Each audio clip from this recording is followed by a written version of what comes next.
kembali. Nalar kita dituntut ya, oleh Allah untuk membaca kehidupan di alam ini, dan insya bisa menjadi musyahadah kita sebagai pelaksanaan daripada perjanjian kita kepada Allah, pelaksanaan daripada hakikat syahadat kita kepada Allah, syahadat tauhid, dengan melihat sesuatu apa yang di alam ini bisa mengesahkan kepada Allah Subhanahu wa Ta'ala. Juga syahadat Rasul, kita yakin bahwa apa yang ada, yang tercipta ini itu hakikat daripada Nur Muhammadiyah. Kedua-duanya bisa menimbulkan mahabbah kita kepada Allah, cinta kita kepada Rasulnya, cinta kita kepada pewarisnya, para ulama, para kiai, para habaib. Karena awalnya dari dasar dulu, cinta kita kepada ulama, kiai, akan timbul cinta kita kepada Nabi, karena hidayah dari situ dulu, petunjuknya. Setelah Nabi, kita menambah mahabbah kita kepada Allah. Dari petunjuk Nabi itu sampailah kita, pengertian kita kepada Allah. Walaupun diinduknya dari Al-Quran, dari atas, dari Sang Maha Jalal, Maha Tinggi, Maha A'la, tetapi itu tidak jelas. Al-Quran itu yang bisa menjelaskan hanyalah utusannya lewat Nabi. Nabi pun lewat malaikat Jibril lisan, lewat malaikat Jibril ini.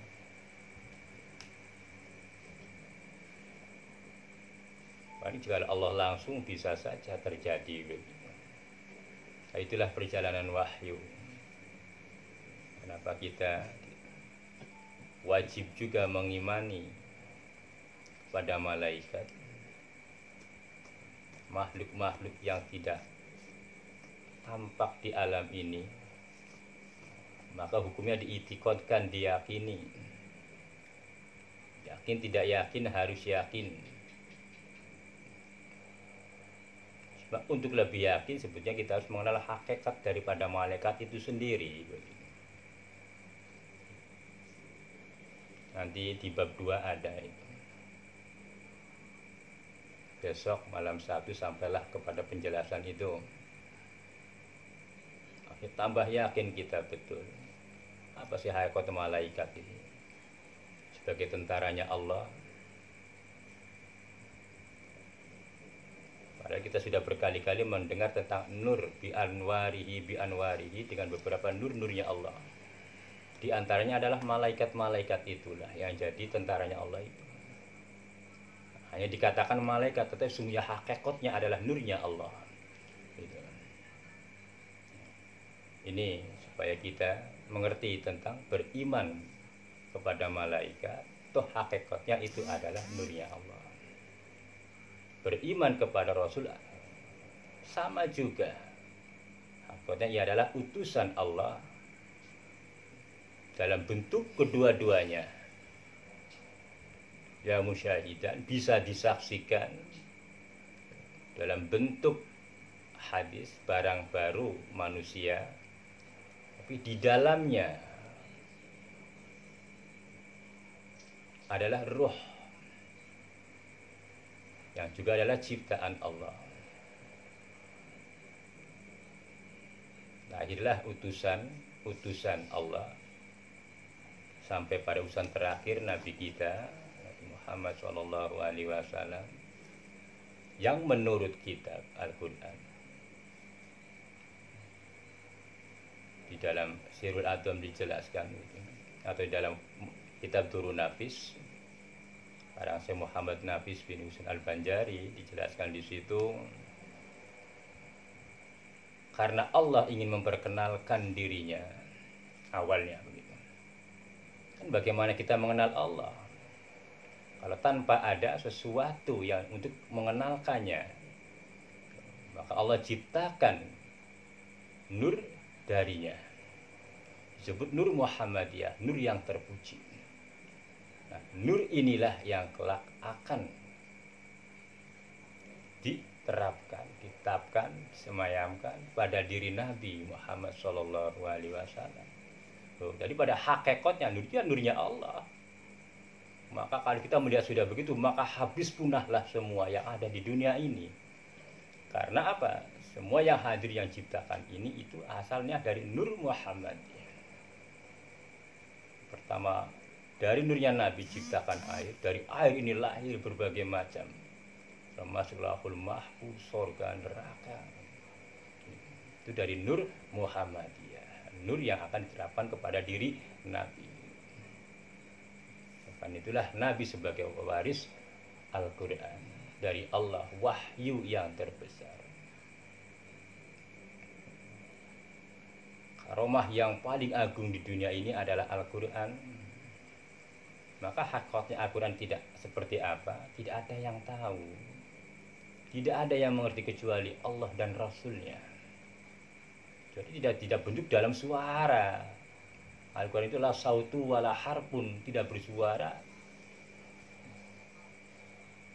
tidak berbentuk. Itulah maha sucinya Allah. Tidak ada yang menyamai caranya. Ya, mengadakan wahyu itu sama dengan Allah mengilhamkan sesuatu pada kita. Apa bisa samakan? Kan tidak. Hati kita mengerti itu jelek. Kayak apa sih ilham itu? Ya kita tidak tahu bentuk ilhamnya. Yang penting akal kita diberi hidayah pengertian oleh Allah. Allah mengilhamkan kepada kita antara kebaikan dan kejelekan. Tujuannya untuk memilih kedua-duanya.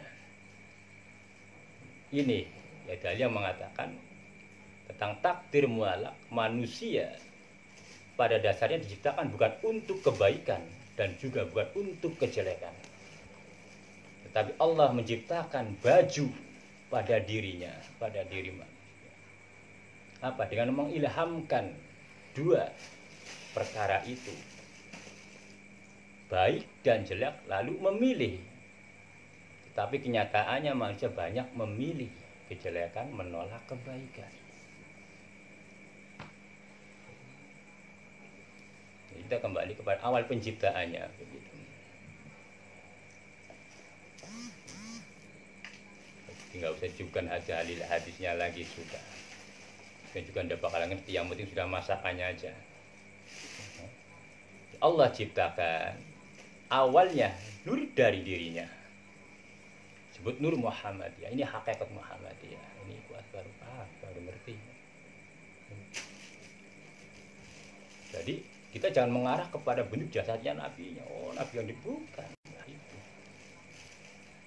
Sesungguhnya itu adalah hakikatnya adalah nurnya Allah. Ya Allah ciptakan dari dirinya supaya Nabi mengerti akan maknanya Al-Quran yang kelak akan dia nanti turunkan, tajalikan kepadanya. Jadi, makanya nabi-nabi yang lain tidak ada yang mampu. Nabi Musa pun tak mampu menerima Al-Quran. Dia surat apa bakal lupa itu. Ketika Nabi Musa memaksa ingin melihat Allah, Allah melarang. Memiliki kekuasaan Allah yang terbesar, Allah melarang, kau tidak akan mampu. Tapi terus ngomong.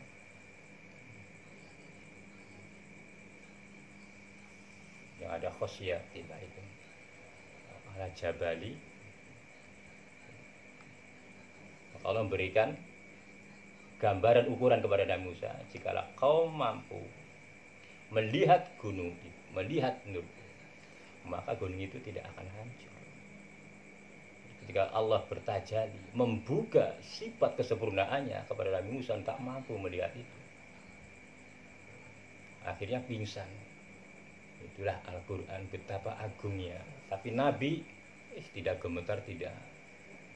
Karena memang sudah ada disediakan tempat oleh Allah. Wadah spiritualnya sudah begitu luas lapang, laksana lautan tidak terbatas.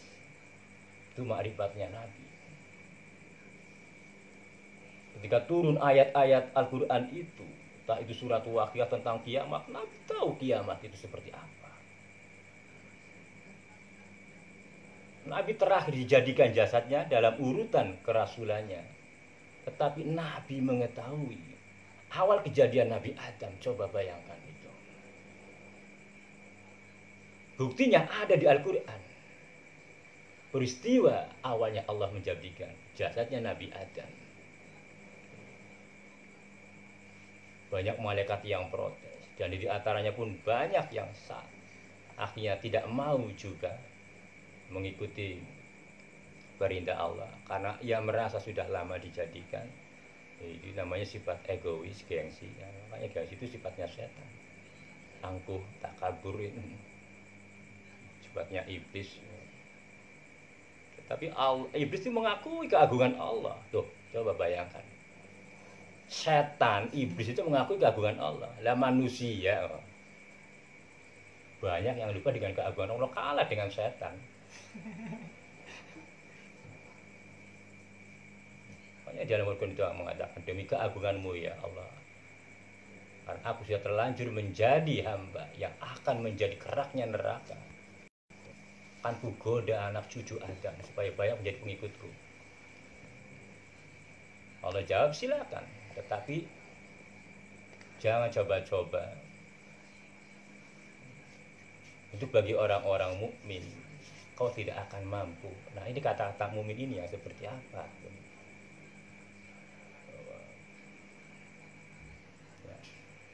Nanti definisi ini melebar lagi, terus melebar lagi, begitulah.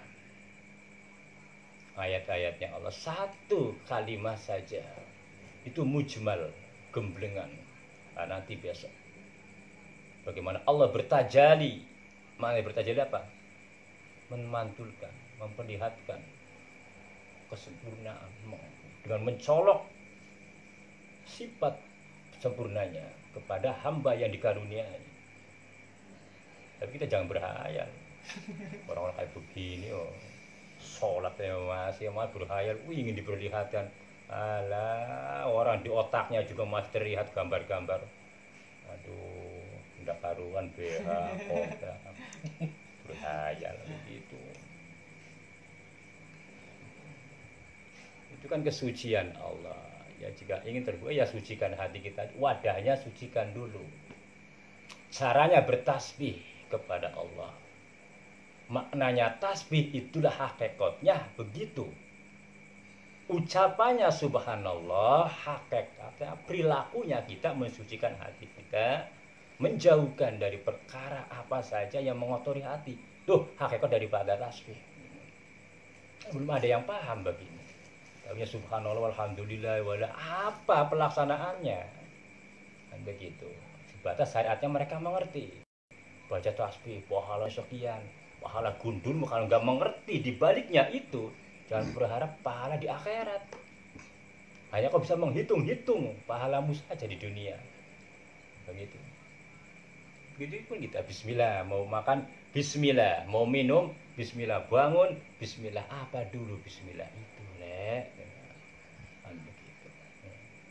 Dengarkan. Nalar, pasang itu. Kita mulai dalam ini. Mulai menjauh. Sayang kalau tidak betul-betul khidmah dengan ilmu ini. Ini mulai tak perdalam begitu.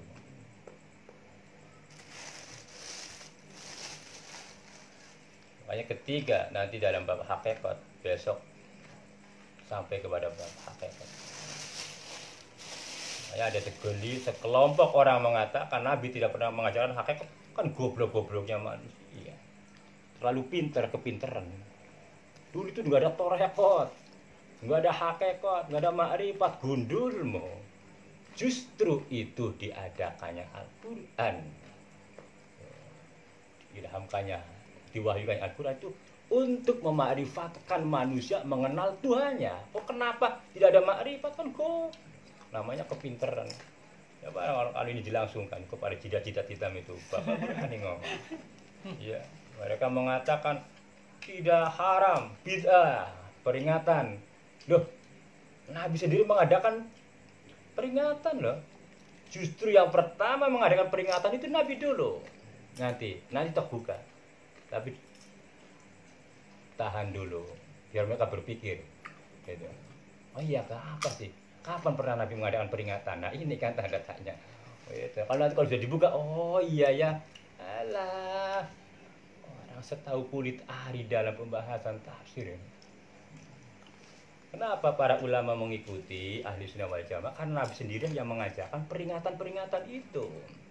Tanpa peringatan itu tak akan ada manusia mengenal Tuhannya, mengenal kebaikan, menakhlakul karim, enggak ada.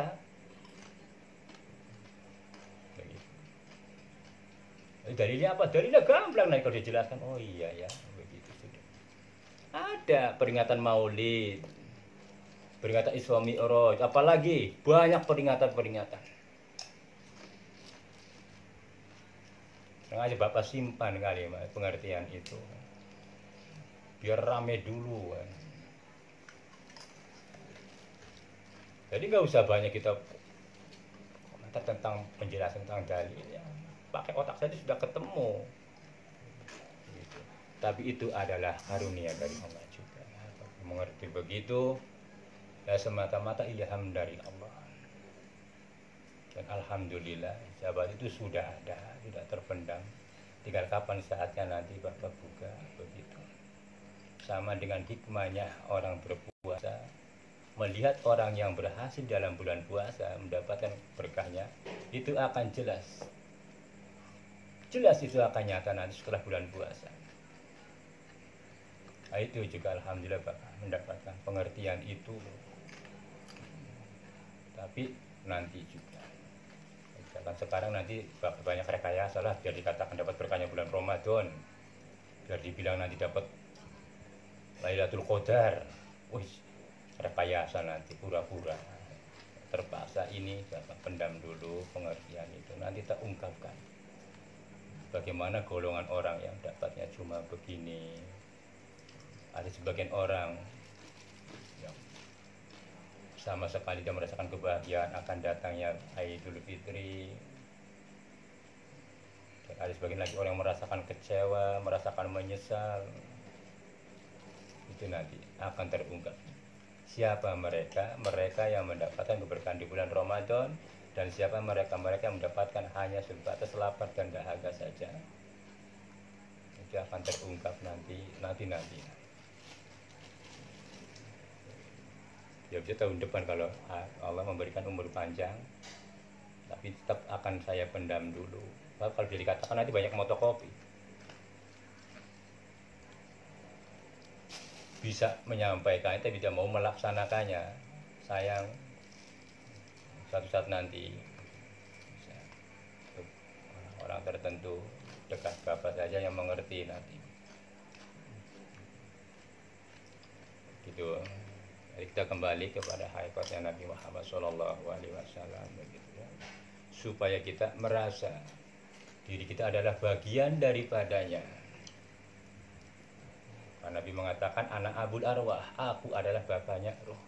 Awal dari nur itulah Allah ciptakan semuanya termasuk ruh-ruh itu. Dan Adam abul jasad, abul basar. Nabi Adam alaihissalam adalah bapaknya jasad. Lalu masuklah ruh itu ke dalam Nabi Adam alaihissalam. Maka terciptalah ia sebagai al-insan kamil, manusia sempurna. Tetapi dalam derajatnya, kekamilannya tidak menyamai Nabi. Kenapa Nabi dikatakan al-insan kamil? Karena dialah ruhnya, bapak dari pertama kali dia. Karena dia adalah nurnya. Dan dibentuk Allah. Di masanya lahirlah bentuk basariahnya.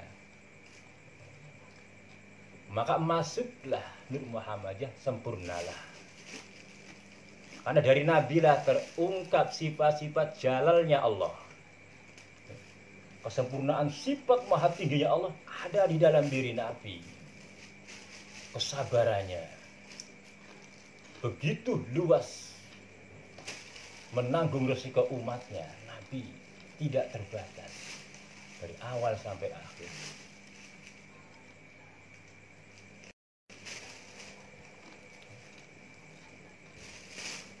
Cerita sejarah hikayahnya, manakibnya sudah mengungkapkan tentang hakikat dirinya, di mana Nabi waktu mengadakan peringatan. Nah, ini penjelasan kepada umatnya akan perintah dari Allah untuk menyampaikan. Nah, itu ketemu kepada umatnya di Taif. Nabi mengalami sesuatu di luar dugaan, cobaan yang luar biasa dari Allah, dilempar. Sahabat Umar mengakui sendiri dia yang gebuk Nabi sampai rontok giginya. Apa yang sahabat Umar mengatakan ketika Nabi meninggal? Kalau dulu Nabi Nuh, sungguh nyata kemuliaan Muhammad, sungguh nyata kemuliaan Rasulullah. Jikalau Nabi Nuh mengatakan dulu, ya Allah, jangan kau ciptakan manusia di muka bumi ini, ciptakan orang-orang kafir di muka bumi ini yang merusak bumi. Coba bayangkan Nabi Nuh. Tetapi Rasulullah, ketika aku hajar mulutnya sampai rontok, kata sahabat Umar, apa yang keluar dari lisannya begitu indah. Bangun lagi, dihajar lagi, bangun lagi, dihajar lagi, sampai darah mengucur. Nabi tersungkur, tapi apa yang keluar dari lisannya? Umatku, umatku ya Allah, ampuni umatku. Bayangkan Nabi, kasih sayangnya yang tidak terbatas kepada umatnya. Karena dalil itulah dia menjadi leper nomor 2 setelah Allah. Mahabbah Nabi yang kedua. Siapa yang mencintai Nabi daripada melebihi semua apa yang ia miliki, maka kebahagiaan hakikat akan dimiliki.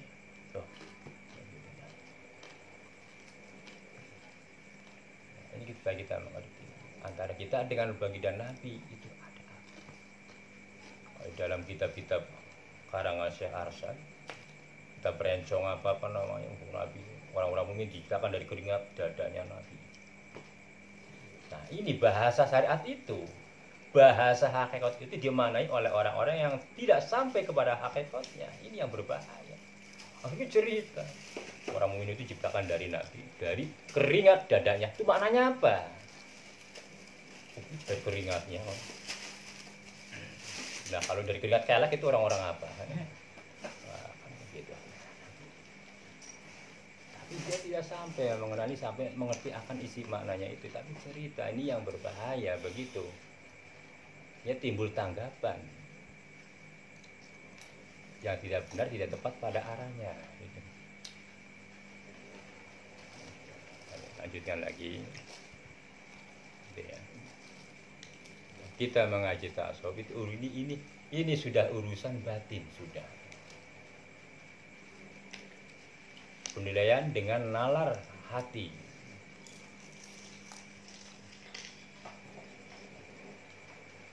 Jadi betul-betul persiapan kita harus matang menerima ilmu ini. Kalau benar-benar ingin mendapatkan keberkahan, barokahnya para aulia sampai kepada barokahnya syafaatnya Nabi, harus betul-betul